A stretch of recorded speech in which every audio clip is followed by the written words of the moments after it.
50. Tous ces enfants là dans les années 50. Tous ces enfants sont métis, nés d'un père colon et d'une mère africaine. À l'époque, on les appelle les mulâtres, pas vraiment blancs, un peu trop noirs au goût du colonisateur qui décide alors de les placer tous dans des orphelinats spécialement conçus pour eux. Ils sont arrachés à leur mère, coupés de tout contact.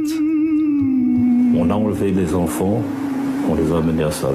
Donc nous, les enfants, c'est nous. Parce qu'on était 4 de la même maman et du même père. Je ne pense pas, je ne me souviens pas avoir reçu de la visite de ma maman.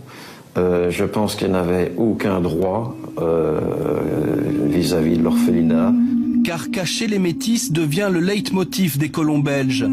Ils les considèrent comme les enfants du péché, comme une dégénérescence de la race blanche. Quel que soit leur âge, les enfants doivent rejoindre les instituts. Leurs mères sont priées de ne pas revenir.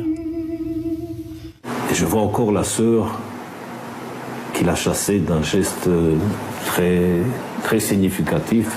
Il n'y avait pas besoin de parler. Quand on voit ce geste-là, on a vite compris ce qu'elle voulait dire. À l'indépendance du Congo, puis du Rwanda ou Burundi, le sort des métis bascule encore.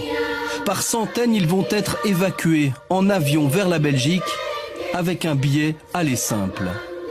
On prenait voilà telle personne et puis on présentait un passeport et subitement alors on m'a pris. Mes frères et sœurs ont été dirigés vers d'autres personnes mais je ne comprenais pas grand-chose. À l'arrivée, on change leur identité. Nouveau prénom, nouveau nom, nouvelle famille. Comme si tout était fait pour brouiller les pistes de leur passé. On voyait des milliers d'enfants ici en Belgique en changeant leur nom, en essayant qu'ils ne retrouvent pas leurs parents.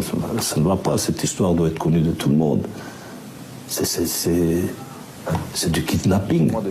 Luc fait partie de ceux qui ont pu remonter la piste. Il a retrouvé sa mère biologique au Rwanda. Je n'avais pas de nouvelles d'elle. Maman, Mélanie, vous connaissez la collade africaine, s'est accrochée à moi.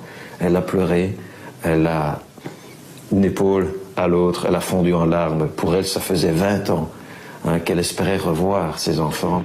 Les métis n'ont pas encore trouvé de place dans les livres de l'histoire coloniale et ils espèrent à présent sortir de l'ombre. Ils ont été invités à livrer le récit de cette ségrégation troublante au Parlement bruxellois. Une première étape avant, qui sait, une reconnaissance fédérale. On a envie d'éveiller, comme un volcan qui était éteint pendant des milliers d'années, eh bien on a envie d'éveiller tout ça et de témoigner maintenant pour nos enfants, nos petits-enfants. Pour être reconnus ?